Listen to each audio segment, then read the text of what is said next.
चलिए शुरू करते हैं। सिद्धार्थ यादव जी, ये यूनिफॉर्म सिविल कोड से सेक्युलर सिविल कोड कैसे? आपको तो सेक्युलर शब्द से पहले मतलब थोड़ा परहेज ही रहता था।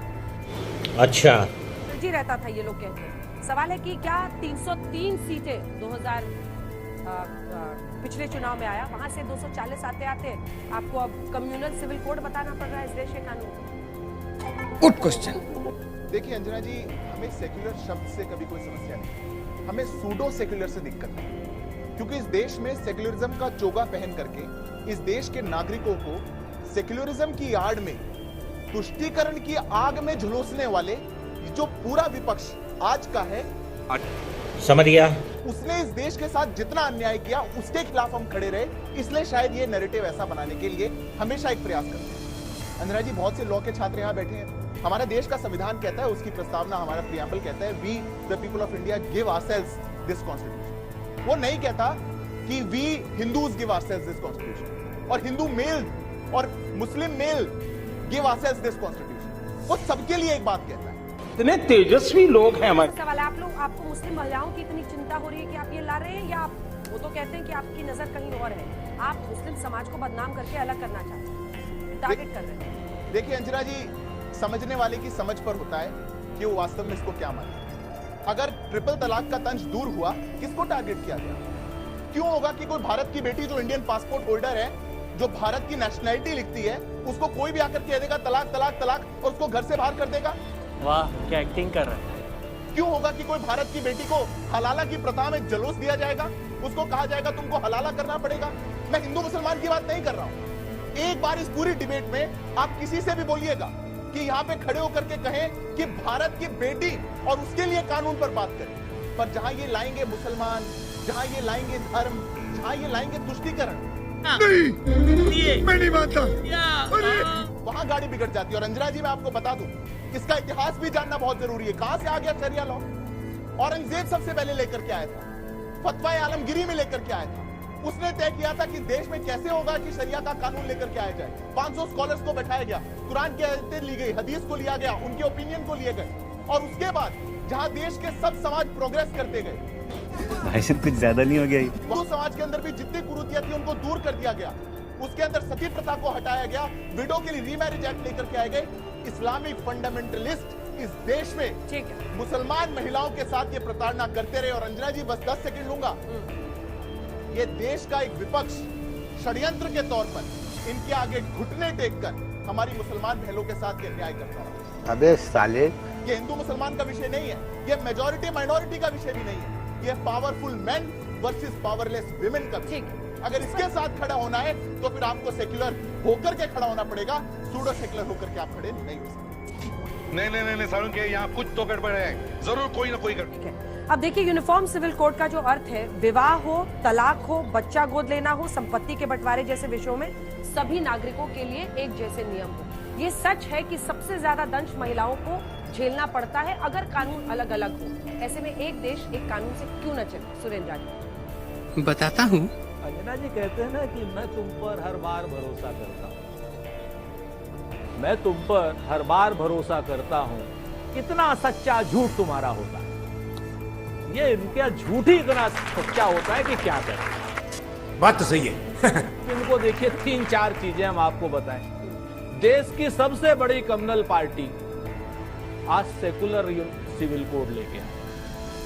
आप इस चीज को देखिए, यही आपके शो में 1000 प्रवक्ता, इनके 1000 बहस दिखा दूंगा, जब वो संविधान के प्रियम्बल में सिविल सेकुलर शब्द से ऐतराज करते हैं। भारतीय जनता पार्टी के करते हैं कि नहीं करते हैं, आप बता दीजिए। जो जवाब आपका वो हमारा। नहीं कहा है। क्या बात है सर, क्या बात है सर। अब हमेशा एक नहीं, सारे के सारे प्रवक्ता, किसी का भी नाम ले लीजिए। मेरा पहला प्रश्न वही ठीक है ना? प्रियम्बल में सेकुलर शब्द से जो नफरत करते हुए लोग सेकुलर सिविल कोड लेकर के आ रहे हैं, ये इनका सच्चा झूठ है। कोई आदमी शादी के बाद तलाक की बात करे, जो भी कानून के पास जाएगा, कानून के पास जो जाएगा, जो कानून के पास जाएगा, उसको हिंदुस्तान के कानून के हिसाब से उसका तलाक होगा, उसका भरण पोषण होगा। जो कानून के पास नहीं जाएगा, और जो कानून के पास नहीं जाएगा, वो चाहे हिंदू हो चाहे मुसलमान हो, प्यासा मारा जाएगा। जैसे आप यहां पर तो तलाक की बात कर ले रही हैं शरिया पे, उन महिलाओं की बात आप नहीं कर रही हैं जिनको बगैर तलाक दिए, बगैर किसी रीति के छोड़ दिया जाता है। अरे देवा, ये गड़बड़ है बाबा। है महिलाएं वो नहीं, दिखाऊं मैं आपको, नाम लेकर के कहूं? आपके सामने भी है, हम नाम नहीं लेना चाहते, बहुत बड़ा नाम है। उन महिलाओं का आप क्या कीजिएगा? उनके लिए कोई कानून बनाए हैं जिन महिलाओं को आपने बगैर तलाक के छोड़ दिया? बनारस में हजारों हमारे यहाँ की महिलाएं हैं जो बगैर तलाक के छोड़िए, खाना पीना 2 गज जून की रोटी नहीं मिलती। मैं बनारस से लेके गुजरात तक जा सकता हूं। तो आप हिंदू मुसलमान करने के लिए ये सारी चीजें लेकर के आ रहे हैं। उसके बाद भी हम एक बात कहते हैं, अब तक यूनिफॉर्म सिविल कोड था, अब सेकुलर सिविल कोड आ गया। फिर से मैं पूछता हूं, ड्राफ्ट का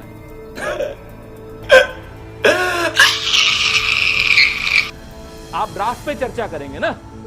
कोई बात है, पिछले 10 साल से लगातार यूनिफॉर्म सिविल कोड की बात हो रही थी, अब कल सेकुलर सिविल कोड की हो गई। ड्राफ्ट है, ड्राफ्ट पे तो आप चर्चा कीजिएगा ना कि भाई इसमें क्या अच्छाई है, क्या बुराई है। सभी जितने हमारे लॉ के स्टूडेंट्स हैं, लॉ के प्रोफेसर हैं, हमारे संविधान निर्माता लोग हैं, वो सारे के सारे आप जो हैं उनको दीजिए, बात करिए। क्या बात है। और एक सबसे बड़ी बात, हिंदुस्तान के कानून को कम्युनल कह करके बाबा साहब भीमराव अंबेडकर को गाली देने का हक किसने दिया?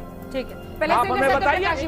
बाबा साहब अंबेडकर को गाली दे रहे हैं ये लोग कम्युनल वो करके। अरे सुधरो रे अभी तो। यदि भारतीय जनता पार्टी इस राष्ट्र को, एनडीए की सरकार इस राष्ट्र को समानता के अधिकार पर कोई बिल देने की बात तक करती है, आप विरोध में खड़े हो जाते हैं। एक पत्रकार महोदय ने आप ही की तरह लिखा है कि आप कह रहे हैं कि बाबा साहब अंबेडकर, अरे बाबा साहब को सब प्रणाम करते हैं, उन्हीं का कंसेप्ट था ना ये। गौ हत्या भी बंद है संविधान में। कांग्रेस पार्टी कितनी बार बोलती है गौ हत्या के खिलाफ? कुछ नहीं बोलती, संविधान लेकर घूमती, उसकी मूल भावना पर कभी काम नहीं करती।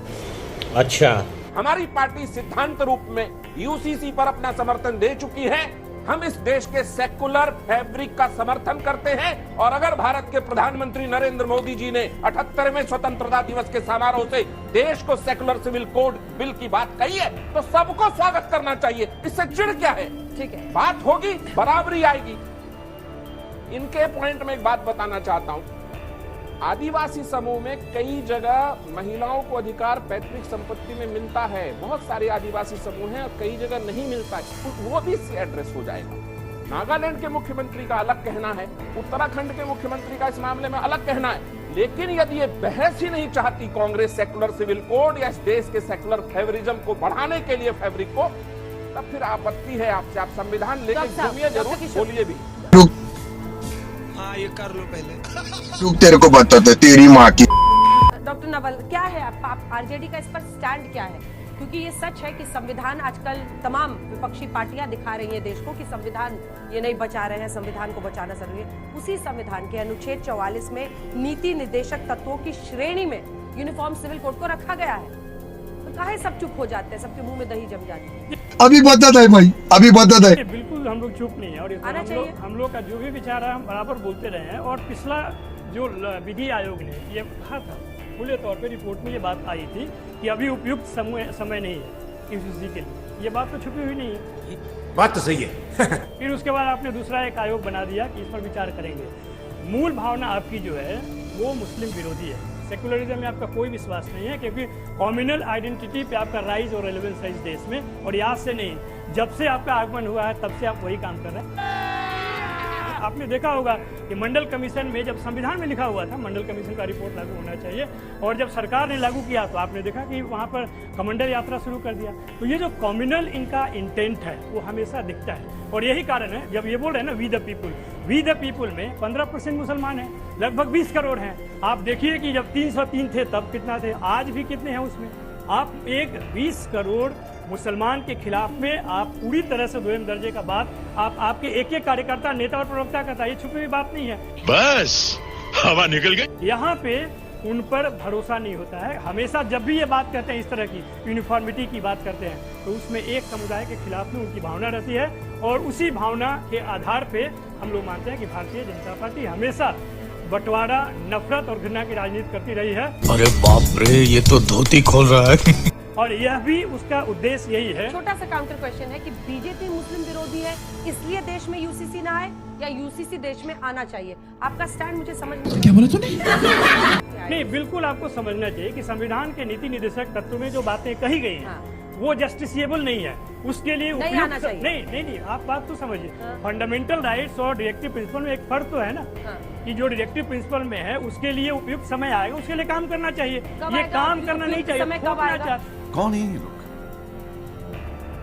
कहाँ से आते हैं? जैसे वो मुस्लिम विरोधी हैं, वो कहते हैं आप लोग मुस्लिम प्रेमी हैं क्योंकि आपको वोट मिलता है। नहीं, बिल्कुल नहीं। इस बात को आप कहेंगे कि अगर वो विरोधी हैं तो ये डाइकोटोमी में हम देखने की बात नहीं कहते हैं। अब फिर मैं पूछ रही हूँ आपसे, यूनिफॉर्म सिविल कोड लाने के लिए अभी समय अनुकूल नहीं है, इसका क्या मतलब है? अभी पता चले। कब अनुकूल होगा? आप विधि आयोग की रिपोर्ट का पूरा डिटेल उसमें दिया हुआ है, क्यों नहीं है? वो तो विधि टेकन कर रहे हैं, कभी कहते हैं नहीं है, फिर कहते हैं नहीं, ये बात तो सबको मालूम है कि अभी उपयुक्त समय इसलिए नहीं है कि जो पिछले 10 साल में भारतीय जनता पार्टी ने सेकुलर फैब्रिक को जो घाटा पहुंचाया है उसको ठीक करने में अगला 30 साल लग जाएगा।